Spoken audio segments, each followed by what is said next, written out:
Assalamualaikum warahmatullahi wabarakatuh. Perkenalkan kami dari kelompok 4 Creative Thinking in Business. Pada kesempatan kali ini, kami akan berdiskusi mengenai suatu masalah dengan menggunakan teknik sinektiks dan analogi. Nah, perkenalkan saya Muhammad Maulana Agung Saputra sebagai problem owner.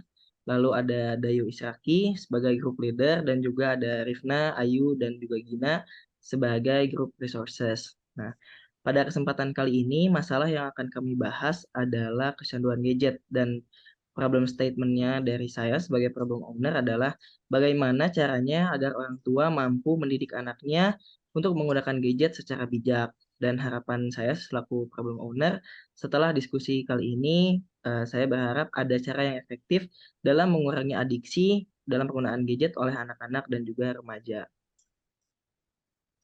Nah, jadi teman-teman, untuk diskusi kita kali ini, kata kuncinya yaitu cara efektif dalam mengurangi adiksi.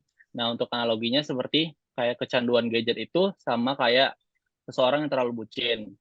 Karena sama-sama memiliki manfaat, tetapi kalau berlebihan, dampaknya malah menjadi negatif. Nah, aku jadi inget nih, ada satu film, jadi buat web story-nya. Jadi, pada suatu masa tuh ada CEO yang jatuh cinta sama penari balet. Udah berkali-kali ia nyoba ngedeketin wanita ini, terus tapi selalu gagal. Terus pada suatu hari, ia menyadari bahwa ada beberapa orang yang memang sengaja menjauhkan dirinya dengan wanita tersebut. Orang-orang tersebut adalah representasi representasi dari takdir dan tugas mereka adalah menjaga setiap orang untuk hidup sesuai dengan takdir yang sudah dibuat oleh mereka. Di mana si CEO ini dan juga si penari balet ini ditakdirkan untuk tidak bersama. Nah, ia pun merenung tentang hal ini dan menyadari bahwa ia terlalu berlebihan dalam memperjuangkan cintanya. Karena ia selalu berjuang sendirian dan melupakan bahwa cinta membutuhkan dua orang untuk bisa terjalin.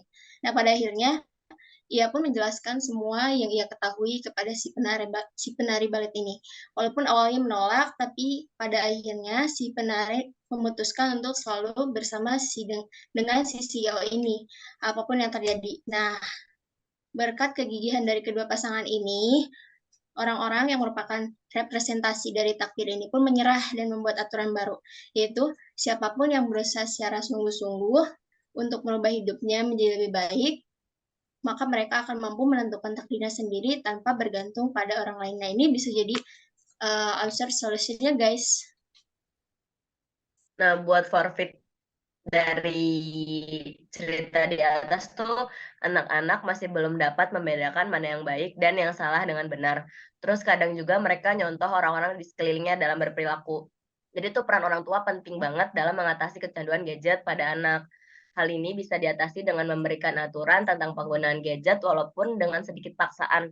Karena sejatinya untuk merubah suatu kebiasaan butuh dorongan yang kuat dan tidak boleh bergantung pada hal-hal lain. Nah, dari Force Fit yang udah disebutin Gina barusan ini, kita memiliki beberapa ide untuk mengatasi kecanduan gadget pada anak, seperti dengan memberikan mainan edukatif kepada anak, seperti Lego atau mainan musik, building blocks, dan lain sebagainya yang dapat mendukung dan meningkatkan kemampuan anak. Nah, juga bisa ngelakuin kegiatan yang disukai atau kayak menggambar, membaca, dan menulis. Terus bisa juga melakukan aktivitas di luar rumah, contohnya kayak bermain sepeda, bermain bola, atau bermain air pakai kolam kecil yang ada di rumah. Terus orang tua juga bisa banget ngajak anaknya nih karena masih masa-masa ada bekas-bekas masa pandemi, mereka bisa olahraga di rumah kayak workout gitu. Terus bisa juga ajak anak-anaknya buat lari pagi.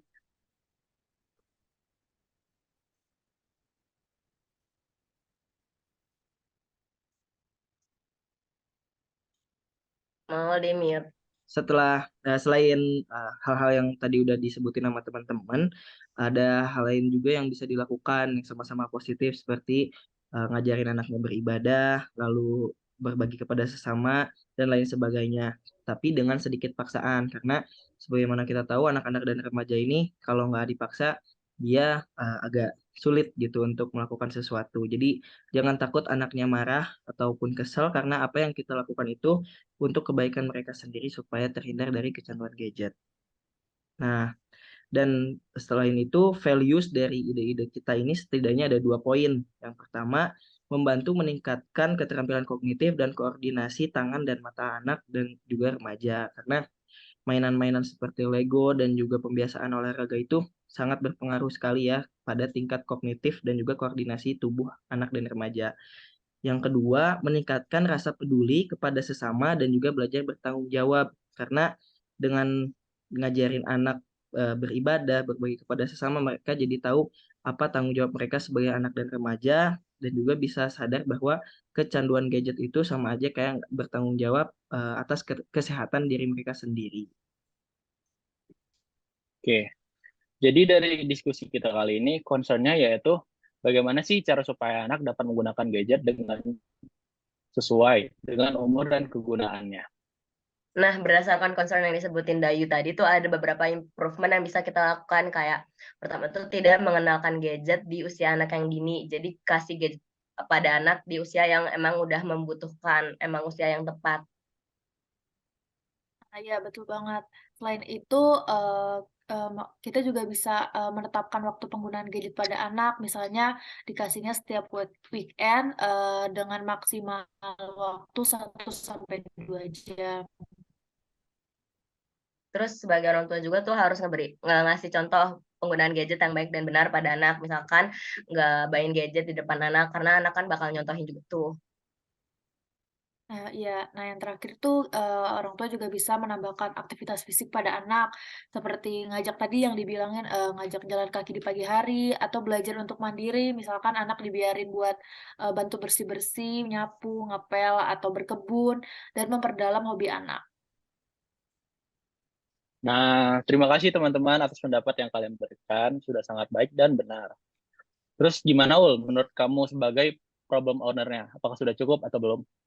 Oke, terima kasih juga ya buat teman-teman, dan menurut saya sebagai product owner nih, pendapat kalian tuh udah bagus semua, udah benar semua. Dan kalau misalnya kita lihat dari new ideas, values ataupun improvement-nya, mungkin terlihat sudah familiar atau bukan hal yang benar-benar baru, tapi sebenarnya di masa sekarang ini itu adalah hal-hal baru. Karena kalau kita lihat fenomena zaman sekarang, orang tua yang baru itu eh, selalu mengandalkan gadget untuk menenangkan anaknya ataupun supaya tidak diganggu saat mereka bekerja. Jadi interaksinya kurang, pengajaran kepada anaknya untuk bertanggung jawab juga kurang. Makanya hal-hal yang tadi kita sebutkan itu benar-benar bisa dibilang sesuatu yang baru gitu untuk orang tua zaman sekarang. Baik. Saya kira sudah cukup. Sekian dari diskusi kami dari kelompok 4. Bila ada kesalahan, mohon maaf sebesar-besarnya. Assalamualaikum warahmatullahi wabarakatuh. Waalaikumsalam warahmatullahi wabarakatuh.